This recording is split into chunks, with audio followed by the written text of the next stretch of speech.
Hello friends, welcome to my अपने YouTube channel class centre में। तो आज क्लास चलने वाली है समास का। क्या चलने वाला है आज समास का क्लास चलेगा, जो आप लोगों को बताएंगे कि समास क्या होता है, समास के कितने भेद होते हैं, डिटेल से बताएंगे। ठीक है, तो इस वीडियो में बने रहिए।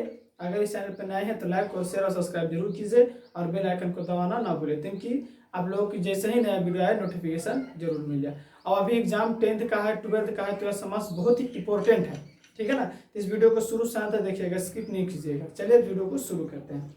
समास के बारे में पढ़ना था आज। चलिए हिंदी से समास मतलब कि हम लोगों को पता होना चाहिए कि समास होती क्या है, समास कहते किसको है, समास के भेद कितने होते हैं, यही पढ़ना है। तो कहता है कि दो या दो से अधिक शब्दों से मिलकर बने हुए नए सार्थक शब्द को समास कहते हैं। देखिए क्या कहता है, दो या दो से अधिक मतलब कि दो या दो से अधिक शब्द जो मिल गया उसी को मिलने सार्थक, जो नए शब्द का सार्थक शब्द बन जाता है उसी को क्या कहते हैं, समास। मतलब कि जब दो शब्द आपस में मिलते हैं और मिलने के बाद जब नए शब्द का निर्माण कर लेते हैं उसी को समास कहते हैं। आगे है कि समास का भेद, समास का भेद भी होता है क्या, हमको पता होनी चाहिए कि हाँ भाई समास का 6 भेद भी होते हैं। देखिए पहले तो समास का परिभाषा पढ़ लीजिए आप लोग। क्या होता है कि दो या दो से अधिक शब्दों से मिलकर बने हुए नए सार्थक शब्द को समास कहते हैं। दो शब्द आपस में मिला दीजिए और वही शब्द को बनाने से नए शब्द का निर्माण हो जाता है, उसी को समास कहते हैं। लेकिन आप सवाल पूछा कि समास के भेद भी होते हैं, तो समास के भेद होते हैं, लेकिन कितने भेद होते हैं, 6 भेद होते हैं। समास के कितने भेद होते हैं, 6 भेद होते हैं। तो चलिए इसमें एक सवाल और आ गया, प्लस में एक समास और जुड़ गया, जिसको आप 7 को पढ़ना है। क्या पढ़ना है, 7 को पढ़ना। देखिए कौन कौन है 7 को, स्क्रीन पे देखिएगा क्या क्या है। पहला में अव्ययी भाव समास पढ़ना है, ठीक है, पहला अव्ययी भाव समास। दूसरा पढ़ना था पुरुष समास, आप लोग पढ़े होंगे, याद भी होगा। क्रमधारय समास, बहुव्रीहि सब है। द्विगु समास, अगला बहुव्रीहि समास, छठा है द्वंद्व समास, और सातवां देखिए आप लोग कह रहे हैं कहां से आ गया है, इसको बोलते हैं नई समास, जो किसी का अर्थ ना निकले उसके नई समास कहते हैं। देखिएगा ये आप लोगों को बहुत इंपॉर्टेंट है, आप लोग पढ़े होंगे अव्ययी भाव समास, तत्पुरुष समास, कर्मधारय समास, द्विगु समास, बहुव्रीहि समास, द्वंद्व समास और नई समास। अगर पढ़े होंगे तो, नहीं तो हम अगले वीडियो में बताएंगे आप लोगों को कि समास का ट्रिक किस तरह को या याद करने का तरीका किस तरह का है, मैं बताऊंगा अगले वीडियो में। लेकिन पहले इसके पहले आप इसको स्क्रीनशॉट कीजिए। चलिए हमको आशा है कि आप लोग स्क्रीनशॉट कर लिए होंगे। तो चलिए अब पढ़ते हैं, परिभाषा के तौर पर चलते हैं। क्या समास क्या होते हैं, तत्पुरुष समास क्या होती है, कर्मधारय समास क्या होती है, द्विगु समास क्या होती है, बहुव्रीहि समास क्या होती है, नई समास क्या होती है। चलिए अब वीडियो को आगे देखिए। पहला था अव्ययी भाव समास, जिसमें समास का पहला था अव्ययी भाव समास। अव्ययी भाव समास कहते किसको है ये भी देखिएगा। कहता है कि जिस समास का पहला पद अव्यय हो, कौन सा पद, पहला पद क्या हो, अव्यय हो तथा प्रधान हो, तो उसे अव्ययी भाव समास कहते हैं। देखिए इसमें क्या क्या बात किया, मतलब कि पहली संख्या प्रधान भी होनी चाहिए, अव्यय भी प्रधान उसी कहा जाता है जो सबसे ज्यादा इंपॉर्टेंट बात होता है, सबसे इंपॉर्टेंट बात। जैसे मैं देखिए बताएंगे आप लोगों को इस वीडियो में कि जिस समास का पहला पद अव्यय तथा प्रधान हो उसे अव्यय भाव समास कहते हैं। लगा लो बोर्ड पर, देखो इधर ध्यान देना। ट्रिक क्या होगा इसका कि पहला पद छोटा और प्रधान होना चाहिए। देखिए जैसे मतलब कहता है कि पहला पद छोटा या प्रधान, देखिए इसका एक शॉर्ट और ट्रिक है कि जिसके पहले प्रति या था, दो बार लिखा गया, प्रति या आ जाए, मतलब कि जो शब्द लिखेंगे उसके पहले प्रति या था, प्रति या आ जाए तो उससे अव्ययी भाव समास कहेंगे। जैसे एग्जांपल की बात कर लें, हर रोज मतलब कि रोज रोज, प्रतिदिन होगा कि नहीं, रोज रोज मतलब प्रतिदिन, प्रतिदिन, प्रति प्लस दिन। देखिए तो ये प्रति यहां से निगलेक्ट करेगा कि नहीं करेगा, बताइए दोनों मिलेगा कि नहीं मिलेगा। जिसके पहले प्रति या था प्रति आ जाए उसे वही वो समास कहते हैं। लेकिन आगे देखिए फिर कहता है आजन, मतलब कि आ प्लस जन, लेकिन सबसे पहले क्या आया, आजन्म, मतलब कि आ देखिए तो मिलेगा कि नहीं मिलेगा, यही आपका नियम है। दूसरा है प्रतिकूल, प्रति प्लस कुल, अब प्रति देखिए तो मिला कि नहीं मिला। तो आप लोग यही याद होनी चाहिए कि जिसका पहला पद प्रति, यथा, प्रति आ जाए उसे अव्ययी भाव समास कहते हैं। उसे कौन समास कहते हैं? अव्ययी भाव समास कहते हैं। अगला है यथा संभव। यथा प्लस संभव, तो यथा की बात कर रहा है, तो यथा की बात करेगा तो देखिए तो प्रति भी, यथा भी, प्रति आ भी है। यही आप लोगों को अव्ययी भाव समास का परिभाषा है, और ये आपका क्या है, ट्रिक दिया गया है, जो आप लोग बहुत ही अच्छे से पढ़े होंगे तो याद होगा। वरना आप लोग क्या कीजिए कि इसको एक बार लिख लीजिए या तो स्क्रीनशॉट के लीजिए। चलिए जल्दी से, तो चलिए अब दूसरा देखते हैं क्या है। देखिए तो दूसरा क्या है, पहला में बताए थे आप लोग का अव्ययी समास। दूसरा समास है तत्पुरुष समास। तत्पुरुष समास क्या होता है? देखिए तत्पुरुष समास क्या होता है, कहता है कि जिस समास, मतलब कि जब हम लोग समास पढ़ते थे वही समास की बात कर रहा है, कि जिस समास में दूसरा पद, कौन सा पद? दूसरा पद। आप लोगों को दूसरा पद के बारे में बोला कि प्रधान हो, क्या हो? मुखिया मान लिया जाता है, इसको प्रधान होता हो, तथा दोनों पदों के बीच का कारक क्या होता है? लुप्त होता है। मतलब दो एक संख्या लिखा गया, दोनों कारक के बीच का जो कारक का चिन्ह होता है वो लुप्त हो जाता है, मतलब कि छिप जाता है, उसी को तत्पुरुष समास कहा जाता है। देखिए पहला क्या होनी चाहिए? दूसरा पद प्रधान होनी चाहिए। उसके बाद क्या कहता है कि दोनों पदों के बीच का लुप्त, मतलब कि जो चिन्ह रहता है वो छुप जाता है। जैसे कारक पढ़ोगे, कर्ता ने कारक को कर्म से संपादन के लिए काका की आप लोग पढ़े होंगे, वही बीच का चिन्ह जो क्या होता है? लुप्त हो जाता है, मतलब कि छिप जाता है, दिखाई नहीं देता है, उसी को तत्पुरुष समास कहा जाता है। एग्जाम्पल हम आप लोगों को बताते हैं कि राजकुमार। देखिए तो ये दो एक समास जरूर बना हुआ है, एक दूसरा पद भी बना हुआ है, लेकिन क्या कहता है कि जो बीच का चिन्ह जो होता है, वो बीच का चिन्ह जो होता है क्या होता है? लुप्त हो जाता है। जैसे राजकुमार, राजा का कुमार, देख रहे हैं बीच का विभक्ति चिन्ह क्या था? लुप्त था कि नहीं इसमें। दूसरा कहता राजपुत्र, किसका पुत्र? राजा का पुत्र, लेकिन बीच का विभक्ति चिन्ह क्या था? गायब था। राजा का बेटा मतलब राजा का पुत्र। कहता दिल तोड़, दिल को तोड़ने वाला, मतलब कि काका की छुपा हुआ कि ना। हाँ, उसके बाद कहता है ग्रामगत। ग्रामगत मतलब कि ग्राम को आ गया, ग्राम को गया, इसी को विभक्ति चिन्ह कहते हैं। यही कारक आप लोग क्या है? छुपा हुआ है, इसी को कहते हैं तत्पुरुष समास। जिस समास का विभक्ति चिन्ह लुप्त हो उसे क्या कहते हैं? कारक कहते हैं। विभक्ति मतलब कि कारक क्या हो? लुप्त हो जाए, उसी को तत्पुरुष समास कहा जाता है।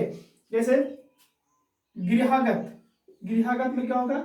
घर को आया हुआ, मतलब कि कब? घर को आया हुआ ना, तो इसमें काका की का लुप्त हो गया था इसमें, बट इसमें दिखा दिया गया, उसी को कहा जाता है तत्पुरुष समास। चिड़ी मार मतलब चिड़ी को मारने वाला, मतलब मारने वाला है, लेकिन किस संबंध में? को मारने वाला। चिड़ी मार एक शब्द बन गया, प्रधान हो गया, लेकिन दूसरा शब्द कहता है चिड़ी को मारने वाला। ये आप लोग स्क्रीनशॉट कीजिए एक बार जल्दी से। देखिए पहले आप लोग बताएंगे अव्ययी समास, दूसरा था तत्पुरुष समास, अब तीसरा है कर्मधारय समास। कर्मधारय समास क्या होती है जो सुनिए। कहता कि जब विशेष और विशेषण या उपमान या उपमेय का बात करें। देखिए पहले विशेषण की बात करें। विशेषण किसे कहते हैं? तो विशेषण उसे कहा जाता है तो किसी को गोरा रंग रूप के बारे में विशेषता की बात करें। जैसे विशेषण किसे कहते हैं? संज्ञा सर्वनाम की विशेषता बताने वालों को विशेषण कहा जाता है। लेकिन यहाँ पे सवाल कर दिया विशेष से विशेषण, मतलब कि विशेष विशेषण का विशेष से बताता हो, उपमान का जो उपमेय बताता हो, दोनों को मिलने के समस्त पद को क्या कहते हैं? कर्मधारय समास कहते हैं। इसका ट्रिक बताएं आप लोग। तीन तो है। पहला है कि पहला पद विशेषण होनी चाहिए। सवाल को देखिएगा, विशेषण की बात कर रहा हूं। दूसरी पद की तुलना होती हो, दूसरी पद की तुलना होती हो, बताएंगे अगला दूसरा पद कैसे होगा। तीसरा हम बात कर रहे हैं कि विग्रह करने पर मध्य में है जो के समान आते हैं, मतलब कि जब किसी को तोड़ेंगे तो है और जो का समान आएगा, उसी को कर्मधारय समास कहते हैं। किसको कहते हैं? कर्मधारय समास उसी को कहा जाता है जो है और जो को समान प्रयुक्त होता है।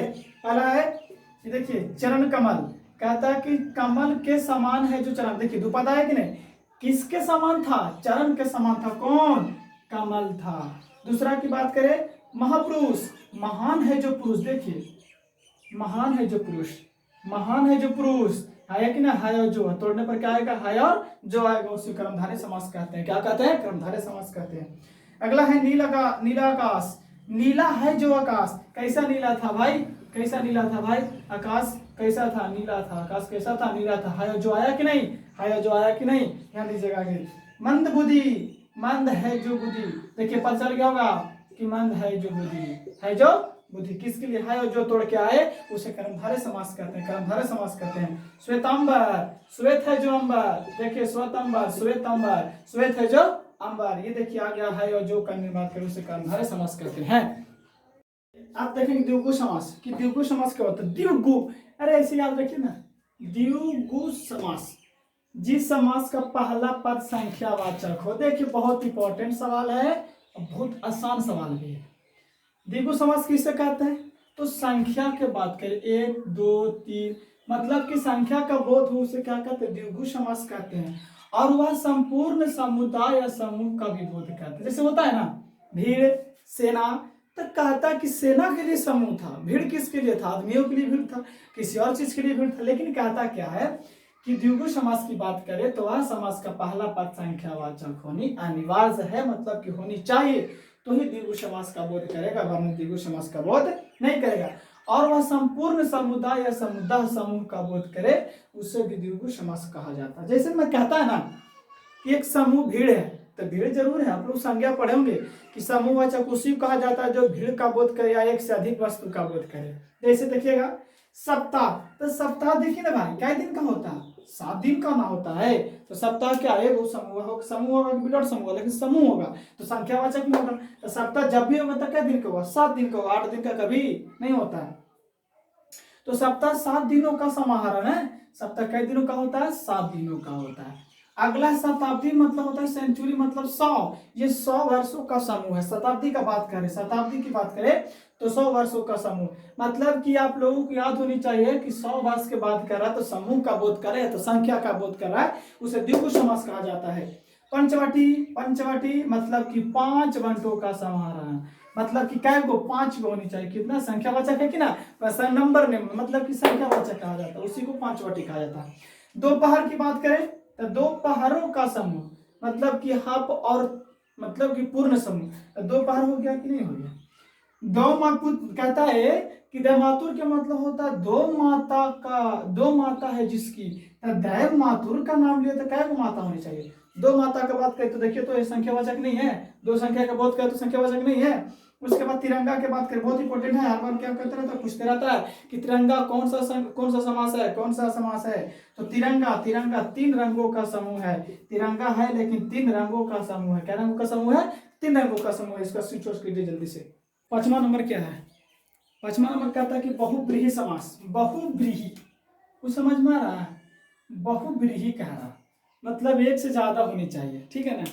बहुब्रीहि समास, इस समास में कोई भी पद प्रधान नहीं होता, कोई भी इसका पद प्रधान नहीं होता, कोई मुखिया नहीं होता है, दोनों पद मिलकर, दोनों पद मिलकर तीसरे पद पर संकेत करता है, मतलब कि कोई एक शब्द लिखा गया है उसका अर्थ ना निकाल के वो दूसरे पर निर्भर करता है। जैसे में वह लड़का सुंदर है, जैसे एक सवाल हम लेते हैं कि वह लड़का कैसा, वो सुंदर था, किसके बारे में हम बोल रहे हैं लेकिन दूसरे पर निर्भर कर रहा है, इसी को कहा जाता है बहुब्रीहि समास। जैसे कि कहता है कि विग्रह, देखिए इसका नोट पॉइंट लिखा है कि विग्रह करने पर तीसरा अर्थ निकलता है, उससे कहा जाता है बहुब्रीहि समास। अब देखिए कैसे, चतुर्भुज, चतुर्भुज है लेकिन किसका, विष्णु जी का, तो इसका अर्थ क्या निकला, 4 है भुजाएं जिसका, जिसकी अर्थात विष्णु जी, अर्थ दूसरा की नहीं निकला। देखिए तो चतुर्भुज जरूर था लेकिन 4 भुजा वाला था, लेकिन किसके लिए था, विष्णु जी के लिए,